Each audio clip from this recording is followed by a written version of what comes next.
Hapango tongphana haste hapangni phaiching ye shishuri sungmungti shaka tipramothni MLA eba haste hapangni mantri Onimis Deborma kerang kokchapnokni odibeshano Raja Sayatike phatarhani habnai rokno kasonani bagi haste hapang tamoya prinna harka te hakotor hapang haste hapangte tipramotha bodol kaithamni bisingo kok relaimani tabuk sok jarate busuk samung tangjaka eba tamoya prinna harjaka hanai lukuroni sungmungno kerang kokchap nogobo Tipramotha bodoni bakhakti sumungti sajaknai hinai kok thumnai rogni pandakhlai shaka tipramotha bodoni MLA eba haste bolong bedekni mantri Onimis Deborma প্রথম দিন হবে এবং জনগণের অনেক আশা আকাঙ্ক্ষা থাকে প্রশ্ন থাকে যে তিপ্রামথা জনস্বার্থে বিশেষভাবে পিছিয়ে পড়া তিপ্রাসাদের সাথে কি বক্তব্য এই অ্যাসেম্বলিতে ওনারা উত্থাপন করবেন এটা অনেকের কাছেই প্রশ্ন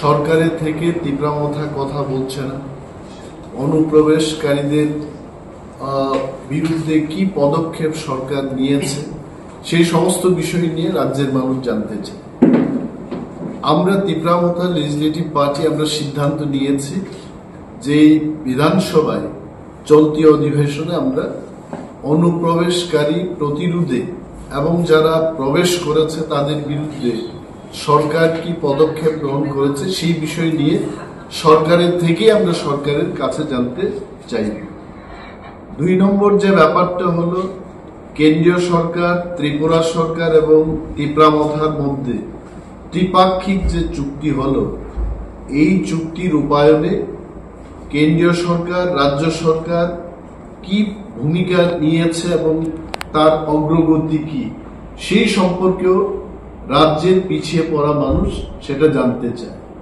এই অধিবেশনে আমরা আমাদের শর্ট নোটিস ডিসকাশনের মাধ্যমে আমরা জানতে চেষ্টা করব যারা পজিশনে রয়েছেন ট্রাইবাল ওয়েলফেয়ার ডিপার্টমেন্ট মাননীয় মুখ্যমন্ত্রী এবং ভারপ্রাপ্ত অন্যান্য মন্ত্রীগণ যারা এই প্রশ্নের সঙ্গে জড়িত থাকবেন তারা যেন রাজ্যের মানুষকে সুন্দরভাবে বলেন যে এই ত্রিপাক্ষিক চুক্তির অগ্রগতি কত হয়েছে এবং কবে বাস্তবায়ন কারণ বিধানসভা রাজনীতি এবং সংসদীয় গণতন্ত্র এটা কোনো মল্লযুদ্ধের আসর নয় এখানে বাহুবলের কোনো লড়াই নয় এটা হচ্ছে যুক্তি সংবিধান এবং ভারতবর্ষের যে চলতি প্রথা যার মাধ্যমে জনগণের ভোটের অধিকারে আমরা জনপ্রতিনিধি হয়েছি সরকারে যারা রয়েছেন সরকারের কাজ করবেন সরকারের থেকেও সরকারের অনেক কিছু জানার আমাদের বাকি আছে এবং মানুষ জানতে চায় আমরা যেটা প্রশ্ন করব এটা সরকারের বিরুদ্ধে নয় কিন্তু মানুষের প্রশ্ন বিধানসভায় সরকারের থেকে আমরা আমাদের সমগ্র সরকারের থেকে আমরা জানতে চেষ্টা করব কারণ আপনারা বলতে পারেন যে সরকারে তো আপনারাও আছেন কিন্তু সরকারের ছোট্ট একটা অংশীদার মাত্র যেখানে 12 জনের মন্ত্রী সেখানে আমাদের একজন ক্যাবিনেট মিনিস্টার একজন মিনিস্টার অফ স্টেট যিনি ক্যাবিনেট সভাগুলোতে মিটিংগুলোতে যেতে পারেন না তাহলে আপনারা বুঝতেই পারছেন যে 12 জনের মন্ত্রিসভার সদস্যে একজন ক্যাবিনেট মিনিস্টার তার সরকারে ছোট্ট একটা অংশীদার মাত্র এবং সমগ্র সরকার বলতে মাননীয় মুখ্যমন্ত্রী স্বরাষ্ট্রমন্ত্রী rural development minister health minister panchayat minister education minister নানা যে বিষয়গুলো এগুলো কিন্তু তিপ্রামথার মন্ত্রীর পক্ষে এই উত্তরগুলো দেওয়া সম্ভব নয় আমরা আমাদের এমএলএরা আমাদের লেজিসলেটিভ পার্টি আমরা সিদ্ধান্ত আমরা নিয়েছি সরকারে থাকব সরকারের হয়ে কাজ করব কিন্তু জনগণের প্রশ্ন আমরা একই সাথে তুলব তো আপনাদের দেখেছি এই কারণে যা আপনাদের মাধ্যমে রাজ্যের মানুষের জানতে হবে যে তিপ্রামথা কি বলতে চাইবে এই চলতি অধিবেশনে এক নম্বর আমি আবারও বলছি আমাদের ইস্যু থাকবে যে অনুপ্রবেশকারীদের বিরুদ্ধে সরকার কি পদক্ষেপ গ্রহণ করেছে এটা আমরা জানতে চাইব দুই নম্বর যে বিষয়টা আমরা জানতে চেষ্টা করব সেটা হলো যে কেন্দ্রীয় সরকার ত্রিপুরা সরকার এবং তিপ্রামথার মধ্যে যে ত্রিপাক্ষিক চুক্তিটা হলো তার বাস্তবায়নে কতটুকু অগ্রগতি হয়েছে সেটা আমরা সরকারের থেকে জানতে চাই। এবং অনেক মানুষ বলতে পারে আমাদের এই সাংবাদিক সম্মেলন দেখে এডিসি নির্বাচন এসে গেছে, মথার একটা নাটক শুরু হয়েছে। মথা কোনো নাটকে বিশ্বাসী না, মথা কোনো আন্তর্জাতিক দল নয়, মথা কোনো একটা ন্যাশনাল দল নয়। মথা এই অঞ্চলের মানুষের স্বার্থ রক্ষায় একটা কথা বলার একটা প্ল্যাটফর্ম, একটা রাজনৈতিক দল। এই এলাকার মানুষের কথা যেহেতু কেউ বলছে না, যেহেতু যারা বিরোধীতে আছে, কিন্তু তারপরেও এই পিছিয়ে পড়া মানুষের কথা বিধানসভায় কেউ বলছে না, তাহলে মথাকে সেই জায়গাতে এসে আমাদের এই কথা বলতে হবে। তো it is not to be misunderstood, again we are telling that Matha is in the government and again Matha is talking against the government. তথ্য জানার অধিকার একজন নাগরিকেরও আছে, তথ্য জানার অধিকার একজন বিধায়কেরও আছে। তো বিধায়ক হাজার হাজার মানুষের পক্ষে সে প্রশ্ন আনতেই পারে সরকারের কাছে জানার জন্য। তো ধন্যবাদ আপনাদের, এবং এই অধিবেশনে আপনারা নিশ্চয়ই নজর রাখবেন যে আমরা কি বলতে চাই। Thank you. Come to the public. No, Matha has been raising all the time. But again, I told you that this is not a wrestling stage, okay, where the muscle man will defeat another man. The point is, the government has to take decision, the election machinery has to take the decision. See, even I have become a representative through the electoral process only. So this process has to be initiated, and Tipra Motha or any political party cannot do that.